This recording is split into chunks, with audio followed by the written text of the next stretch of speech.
Lord, fill my mouth with useful stuff and shut it when I've said enough. Amen. Please sit.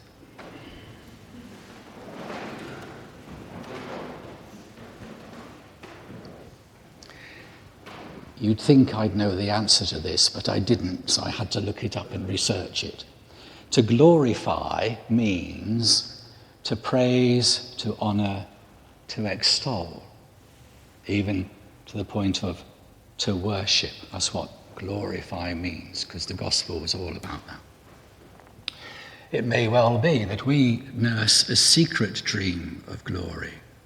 It may be that we daydream that in some way we will stand out, you and I, and be recognised. And so, at times, we may even fantasize about great achievements that will set us apart from others and make us famous. The daydreams vary, of course, but inside of them, always we're at the centre. We are the most admired person in the room, the one scoring the winning goal, or in my case, because I was riveted all day yesterday, the winning try, the Six Nations. Yes, that's a proper sport, that is. The ballerina star, the actor picking up the Academy Award, the author writing the best-selling novel, the intellectual, the one who wins the Nobel Prize, of course, or even it may be just the one in the circle who tells the best story.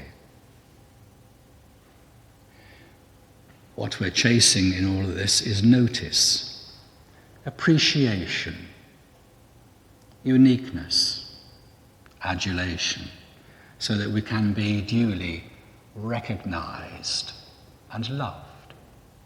We want the light to be shining on us, and it is.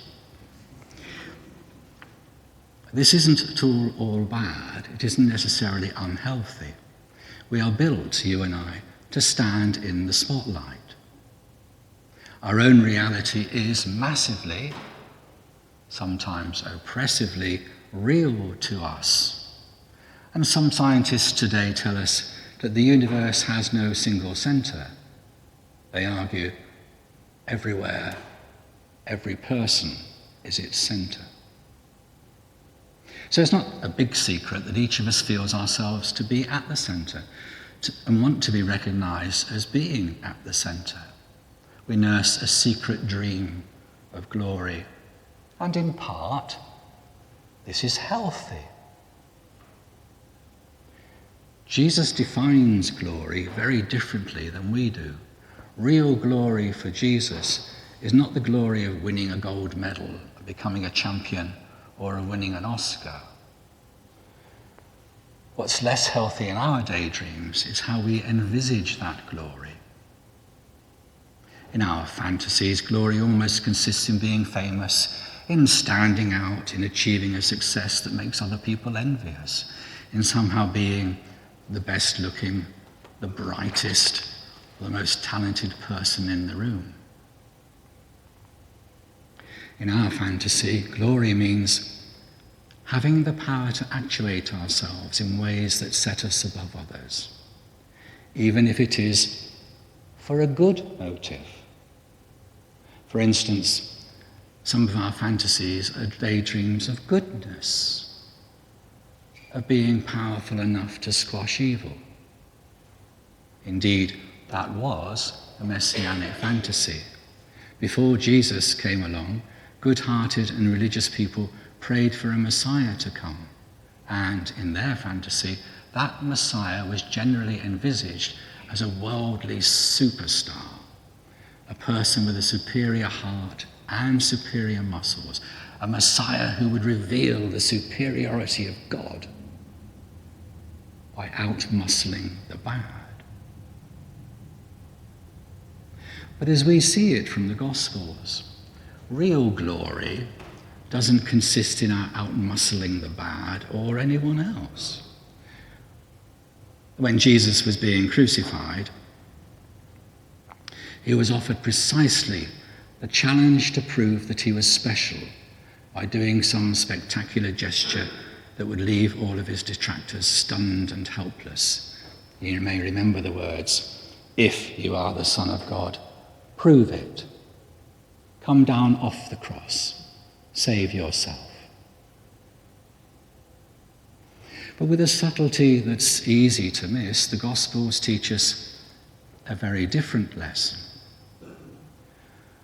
On the cross, Jesus proves that he is powerful beyond measure, not by doing some spectacular physical act that leaves everyone around him helpless to make any protest, but in a spectacular act of the heart, wherein he forgives those who are mocking and killing him. Divine, godly kingship is manifest not in muscle, but in forgiveness. That is the real glory. That's the one thing of which we really should be envious, namely the compassion and forgiveness that Jesus manifested in the face of jealousy, hatred, and murder. We see this illustrated in the Gospels in that incident when James and John came to Jesus to ask him to give them the seats of glory at his side. Jesus takes their request seriously and does not on that occasion caution them against pride. Instead, he asks them, "Can you drink of the cup of suffering that I shall drink?" And in naivety, they answer, "We can." Jesus replies, "The cup that I shall drink, you shall drink. But as for the seats of glory at my right hand or left," I get them mixed up. "These are not mine to give." So what Jesus is in effect saying is this: you will taste suffering, everyone will, and that suffering will make you deep. But it won't necessarily make you deep in the right way. Suffering can make you deep in compassion and forgiveness. But of course, it can also make you deep in bitterness and anger.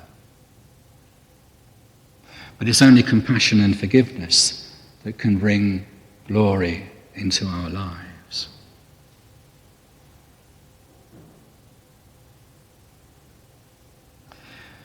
We all nurse the secret dream of glory. Partly this is healthy, a sign that we are emotionally well. However, it is something that needs to grow, to mature inside of us. Our secret dream of glory is meant to mature so that eventually we will begin, more and more, to see ourselves as standing out, not by talent, looks, muscle, or speed,